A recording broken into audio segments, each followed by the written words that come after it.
Seusai Perang Fijar, Muhammad remaja ikut serta dalam suatu perjanjian yang penting dalam sejarah bangsa Arab. Perjanjian itu dikenal dengan nama Hilful Fuzul.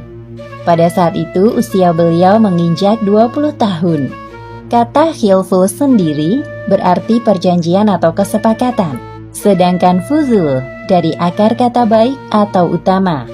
Maka Hilful Fuzul diartikan sebagai perjanjian untuk menjamin perlindungan kepada hak-hak orang yang lemah di kota Mekah.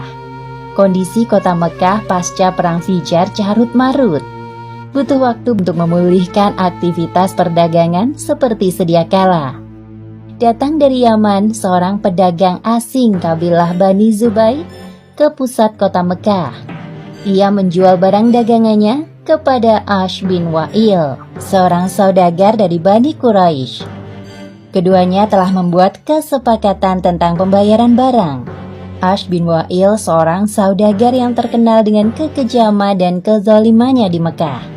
Benar saja, ketika Ash bin Wa'il mendapatkan barang dagangan dari si pedagang, ia menolak untuk membayarnya. Yang dilakukannya malah berteriak dan marah. Barangnya telah saya letakkan di tempat Anda, Tuan. Sekarang saya minta uang pembayarannya. Enak saja, barang itu telah menjadi milikku sekarang. Lagi pula engkau telah menyerahkannya kepadaku. Hah? Barusan kita telah bersepakat mengenai harganya. Anda harus membayarnya. Saya tidak memberikannya secara gratis, wahai Tuan yang terhormat. Malangnya pedagang dari kabilah Bani Zubair tersebut, ia tidak mengetahui sifat buruk pembelinya ini. Jikalau dari awal tahu, pasti tidak semudah itu untuk membuat kesepakatan dengan Ash bin Wa'il. Sudah, aku tidak ingin berdebat denganmu. Hei budak, bawakan semua barang-barang milikku dengan hati-hati. Baik, Tuan. Hei Tuan, kembalikan barang daganganku. Jika Anda tidak memiliki uang, jangan bersepakat denganku. Minggir, atau aku patahkan lehermu dengan pedang ini. Ini bukan wilayah kekuasaanmu. Pedagang dari Bani Zubair itu masih tidak percaya dengan apa yang terjadi. Ia harus mempertahankan hak pembayaran barangnya dari Ash bin Wa'il dengan cara apapun. Hanya itu yang bisa dilakukan untuk mendapatkan uang. Namun tidak seorang pun yang berani membantunya di pasar. Mereka semua takut kepada Ash bin Wa'il. Wahai Tuan, tolong aku. Engkau tadi melihat aku dan Tuan itu bersepakat. Jadi, dapatkah engkau menolongku untuk... Maaf, aku hanya pedagang kecil. Mana berani aku melawan Ash bin Wa'il? Ya, kami takut dengannya. Harusnya tadi engkau berhati-hati saat menjual barangmu. Aku tidak tahu bahwa dia orang... Engkau tadi melihat aku dan Tuan itu bersepakat. Jadi, dapatkah engkau menolongku untuk... Maaf, aku hanya pedagang kecil. Mana berani aku melawan Ash bin Wa'il? Ya, kami takut dengannya. Harusnya tadi engkau berhati-hati saat menjual barangmu. Aku tidak tahu bahwa dia orang yang ingkar. Dia memang seperti itu dari dulu. Suka merampas barang dagangan para pedagang. Apalagi engkau bukan penduduk Mekah. Pedagang dari Bani Zubair itu sangat sedih dan terpuruk. Ia merasa sangat dirugikan. Ya Allah, tolong bantu hamba-Mu yang terzalimi ini. Hamba hanya ingin mencari rezeki di tempat ini demi memenuhi kebutuhan sehari-hari. Pedagang dari Bani Zubair memberanikan diri untuk meminta pertolongan kepada sekutu Ash bin Wa'il. Namun dirinya malah diusir. Sama halnya yang terjadi pada beberapa orang yang ditemuinya. Mereka tidak mau membuat masalah dengan Ash bin Wa'il dengan membantu seorang pedagang asing dari Yaman. Menurut mereka, dengan mencampuri urusan Ash bin Wa'il hanya akan menambah permasalahan baru. Pedagang dari Bani Zubair itu merasa putus asa. Lalu ia membacakannya di depan umum. Wahai keturunan Fihr, tolonglah orang yang perdagangannya dizolimi. Di tengah kota Mekah, sementara ia jauh dari rumah dan sanak keluarga. Dalam kondisi berihram, rambut kusut dan belum menyelesaikan umrohnya. Wahai para pembesar di antara dua batu, Hajar Ismail dan Hajar Aswad. Sesungguhnya Baitullah ini hanya pantas untuk orang yang sempurna kehormatannya, bukan untuk orang jahat dan suka berkhianat. Orang-orang memperhatikan pedagang dari Bani Zubair membacakan syairnya dengan penuh penghayatan. ada seorang pemuka dari Bani Quraisy yang merasa iba dan tergugah hatinya. Lalu ia berdiri dan mendatangi pedagang itu. Namanya Zubair bin Abdul Muthalib, salah satu paman Muhammad. Wahai saudaraku, aku amat tersentuh mendengar syair yang engkau gubah itu. Sungguh mengusik hatiku. Aku berjanji akan menolongmu. Engkau bersabarlah sementara ini. Aku akan mencoba mencari cara untuk memenuhi hakmu. Terima kasih banyak wahai Tuan. Ternyata masih ada orang yang baik sepertimu di Mekah ini. Zubair bin Abdul Muthalib memang telah lama resah melihat keadaan Mekah pasca perang Fijar. Apalagi mulai terdengar perpecahan di kalangan Bani Quraisy. Ditambah lagi dengan peristiwa pengaduan syair ini, dikhawatirkan nanti para pedagang asing enggan memasuki kota Mekah. Sejak kepergian Abdul Muthalib, orang-orang Quraisy dari ada seorang pemuka dari Bani Quraisy yang merasa iba dan tergugah hatinya. Lalu ia berdiri dan mendatangi pedagang itu. Namanya Zubair bin Abdul Muthalib, salah satu paman Muhammad. Wahai saudaraku, aku amat tersentuh mendengar syair yang engkau gubah itu. Sungguh mengusik hatiku. Aku berjanji akan menolongmu. Engkau bersabarlah sementara ini. Aku akan mencoba mencari cara untuk memenuhi hakmu. Terima kasih banyak wahai Tuan. Ternyata masih ada orang yang baik sepertimu di Mekah ini. Zubair bin Abdul Muthalib memang telah lama resah melihat keadaan Mekah pasca perang Fijar. Apalagi mulai terdengar perpecahan di kalangan Bani Quraisy. Ditambah lagi dengan peristiwa pengaduan syair ini, dikhawatirkan nanti para pedagang asing enggan memasuki kota Mekah. Sejak kepergian Abdul Muthalib, orang-orang Quraisy dari keluarga lain mulai berani melawan pemerintahan yang saat itu dipimpin oleh Bani Hashim. Atas dasar itulah, Zubair mengusulkan agar diadakan pertemuan untuk membahas persoalan ini. Pertemuan ini dihadiri oleh orang-orang Quraisy dari Bani Hashim, Bani Zuhrah, Bani Taim, dan Bani Asad di rumah Abdullah bin Jud'an At-Taimi. Kemudian mereka berikrar untuk menegakkan keadilan bagi siapapun yang terzolimi, baik bagi orang asing maupun penduduk asli Mekah. Muhammad juga ikut hadir di sana. Saat itu beliau telah dijuluki sebagai Al-Amin, orang yang dapat dipercaya. Tampak hadir pula Abu Bakar bersama ayahnya, Abu Quhafah. Sebagaimana yang disebutkan dalam hadis yang diriwayatkan oleh Al-Baihaqi. Kelak saat Muhammad diangkat menjadi nabi, beliau bersabda, "Aku menghadiri sebuah perjanjian di rumah Abdullah bin Jud'an. Tidaklah ada yang melebihi kecintaanku pada unta merah kecuali perjanjian ini. Andai aku diajak untuk menyepakati perjanjian ini di masa Islam, aku pun akan mendatanginya." Akhirnya pedagang dari Bani Zubair mendapatkan hak pembayaran barangnya dari Ash bin Wa'il setelah didesak Zubair bin Abdul Muthalib dan para pembesar Quraisy lainnya, tepatnya setelah peristiwa Hilful Fudul. Demikianlah akhir kisah peristiwa Hilful Fudul yang dihadiri oleh Muhammad pada saat beliau belum diangkat menjadi Rasul. Hikmah yang dapat kita ambil dari kisah ini adalah Allah Subhanahu wa Ta'ala adalah Tuhan penolong bagi orang yang lemah melalui perantara orang-orang yang baik, karena hanya Allah yang dapat menggerakkan hati manusia. Wallahu a'lam bishawab. Lingkungan Arab jahiliyah tidak membuat Muhammad remaja terbawa arus pergaulan yang salah. Sebaliknya, beliau banyak merenung dan menyibukkan diri dalam pekerjaan. Seperti halnya Nabi Musa dan Nabi Daud, Nabi Muhammad SAW pernah bekerja menjadi penggembala kambing. Tidak hanya itu, beliau juga belajar ilmu perdagangan kepada pamannya Abu Thalib. Awal mula kesuksesan Muhammad dalam berdagang bermula ketika bertugas membawa barang dagangan milik Khadijah ke Syria. Selama hidup bersama keluarga Abu Thalib, Muhammad berusaha untuk tidak menambah beban pamannya. Apalagi beliau tahu bahwa Abu Thalib memiliki banyak anak dan hidup dengan kondisi pas-pasan. Untuk itu, Muhammad meminta izin kepada Abu Thalib agar diperbolehkan menggembalakan kambing milik para saudagar kaya di Mekah. Wahai paman, apakah aku boleh ikut mengembala kambing seperti teman-temanku? Jika hal itu tidak memberatkan urusanmu, lakukan saja.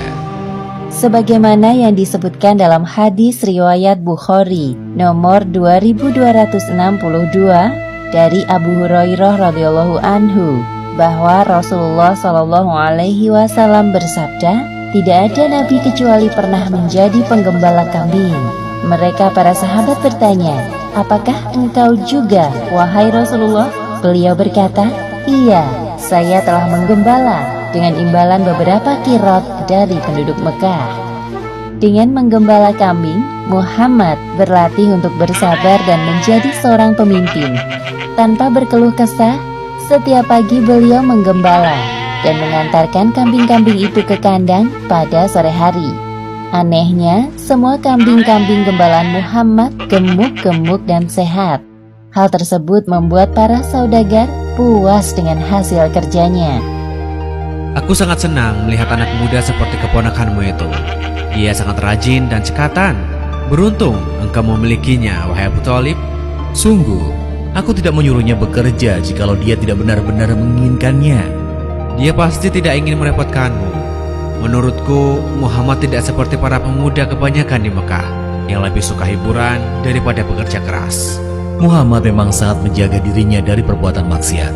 Akhlaknya pun sangat mulia dari semua orang yang pernah aku kenal di Mekah. Sewaktu menggembala, Muhammad sering berpikir tentang hal-hal yang terjadi di sekitarnya. Siapakah yang menciptakan bintang-bintang yang berkilauan di langit? Dan siapa yang menghadirkan udara untuk dihirup semua makhluk? Dan Sewaktu menggembala, Muhammad sering berpikir tentang hal-hal yang terjadi di sekitarnya. siapakah yang menciptakan bintang-bintang yang berkilauan di langit? Dan siapa yang menghadirkan udara untuk dihirup semua makhluk? Dan siapa pula yang membuat jantungku berdetak? Sungguh pastilah dia zat yang maha kuasa. Berbagai pertanyaan muncul di benak Muhammad. Hal tersebut yang membuatnya selalu sibuk merenung dan terjaga dari perbuatan buruk yang dilakukan oleh para pemuda Mekah.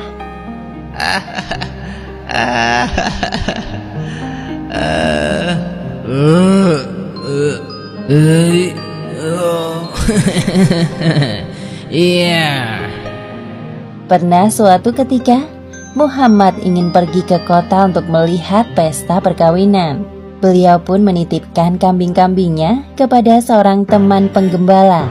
Wahai Muhammad, pergilah engkau ke kota dan lihatlah ada banyak hiburan di sana. Sesampainya di kota, Muhammad mendengar alunan musik perkawinan dari sebuah rumah. Baru berjalan beberapa langkah, tiba-tiba tubuhnya merasa kelelahan. Beliau pun duduk dan tertidur. Hal yang sama terjadi lagi di hari berikutnya. Sejak saat itu, Muhammad tidak berminat untuk melihat hiburan musik atau lainnya. Beliau tidak menyadari bahwa Allah Subhanahu wa Ta'ala menjaganya dari perbuatan maksiat dan dosa. Muhammad lahir dari keturunan para pebisnis. Beliau besar dalam lingkungan keluarga Abu Thalib yang juga berbisnis dalam hal perdagangan. Maka tidak heran jika Muhammad ingin menekuni bidang ini. Lagi pula peluang untuk berdagang lebih besar dibandingkan pekerjaan bercocok tanam jika melihat kondisi tanah Mekah yang cukup kering dan keras. Pada musim semi tahun 595 Masehi, para pedagang Mekah berencana untuk membawa barang dagangan ke Syria. Para saudagar kaya mulai mencari orang untuk menjadi agen atau pemimpin kafilah dagangnya. Di antara mereka terdapat seorang saudagar, wanita kaya bernama Khadijah. Abu Thalib mendengar bahwa Khadijah sedang mencari seorang agen. Tiba-tiba muncul bayangan Muhammad di benaknya. Kemudian Abu Thalib menawarkan jasa keponakannya itu kepada Khadijah.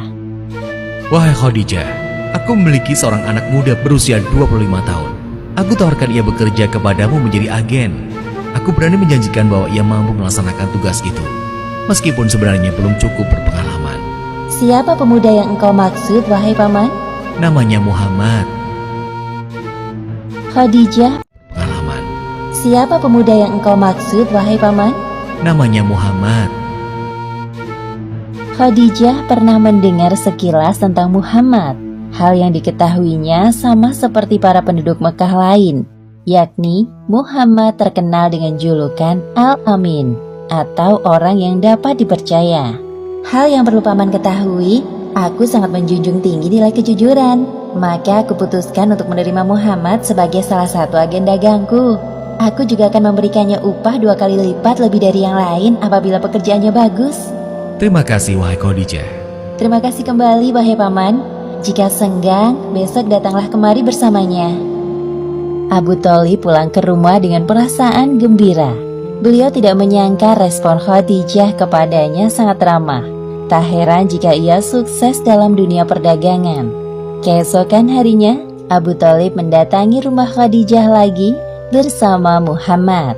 Itulah pertama kali Muhammad mengenal sosok Khadijah secara langsung. Kemudian Khadijah menerangkan tentang seluk-beluk perdagangan yang selama ini telah dijalankannya selama bertahun-tahun. Muhammad dengan cermat mendengarkan dan memahami semua penjelasan Khadijah. Tidak ada satupun penjelasan Khadijah yang tidak dimengerti olehnya. Akhirnya saat yang dinantikan tiba. Muhammad berangkat bersama kafilah dagang milik Khadijah. Seorang pembantu laki-laki kepercayaan Khadijah bernama Maisarah turut serta. Ini surat-surat perdagangan yang engkau butuhkan, wahai Muhammad. Selamat jalan. Saat itu musim panas. Udara pada siang hari terasa lebih panas dari biasanya. Maka kafilah dagang Muhammad memilih berjalan di waktu senja dan beristirahat di siang harinya. Mereka berangkat menuju jalur yang ditempuh Muhammad 13 tahun lalu bersama pamannya Abu Thalib. Selama perjalanan, Muhammad merasa terhibur dengan adanya teman seperjalanan seperti Maisarah. Engkau sungguh banyak bicara wahai Maisarah, tapi anehnya aku senang mendengarnya. Tenang saja, aku jamin kau tidak akan bosan mendengar ceritaku karena aku punya banyak hal menarik untuk diceritakan terkait jalan yang akan kita lalui nanti. Wah, aku sangat bersemangat untuk itu. Dia memang banyak bicara, wahai Muhammad. Tidak usah terlalu didengarkan. Tidak butuh waktu lama bagi Muhammad untuk akrab dengan anggota kafilah dagangnya. Mereka sangat ramah dan bekerja secara profesional. Perjalanan yang melelahkan selama 1 bulan terbayar ketika mereka sampai di Syria. Setelah bersiap-siap, rombongan kafilah menuju selama 1 bulan terbayar ketika mereka sampai di Syria. Setelah bersiap-siap, rombongan kafilah menuju ke tempat bertemunya para penjual dan pembeli. Maisarah tidak menyangka bahwa Muhammad sangat menguasai pekerjaannya. Ia cekatan, cerdas, jujur, dan ramah kepada setiap pembeli. Semua orang yang bertemu dengan Muhammad selalu terkesan dengan penampilan dan sikapnya yang sopan. Sepertinya ini bukan pertama kalinya bagimu ya. Engkau sungguh keren wahai Muhammad. Barang dagangan yang kita bawa dari Mekah terjual semua. Pasti keuntungan kita sangat banyak. Syukurlah, bukankah itu yang kita semua harapkan? Ya, dengan semua keuntungan ini kita dapat membeli barang-barang baru untuk dijual kembali. Khadijah benar-benar tidak salah memilih agen. Pada malam hari, saat semua orang tertidur, Muhammad kembali merenung dan menyendiri. Beliau berpikir tentang perpecahan yang terjadi pada kelompok Nasrani di Syria. Padahal sebelumnya mereka berjalan dalam satu kelompok. Sekarang malah memilih jalan sendiri-sendiri. Lantas, manakah yang paling benar? Diam-diam Maisarah memperhatikan Muhammad yang masih terjaga dalam tidurnya. Dalam hatinya timbul rasa kagum kepada Muhammad. Aha, sesamanya di Mekah nanti akan aku ceritakan semua hal tentang Muhammad kepada Khadijah. Pasti dia akan kagum dan tertarik dengan Muhammad. Demikianlah akhir kisah pekerjaan dan masa remaja Muhammad. Hikmah yang dapat kita ambil dari kisah ini, hendaknya kita meneladani sikap Nabi Muhammad SAW saat beliau remaja, yaitu bekerja dengan penuh semangat agar pekerjaan kita penuh berkah. selalu bersikap sopan dan jujur dalam berbicara, menjaga diri dari perbuatan maksiat, dan merenungkan peristiwa di sekitar kita agar tidak mudah terlena dengan urusan duniawi. Wallahu a'lam bishawab.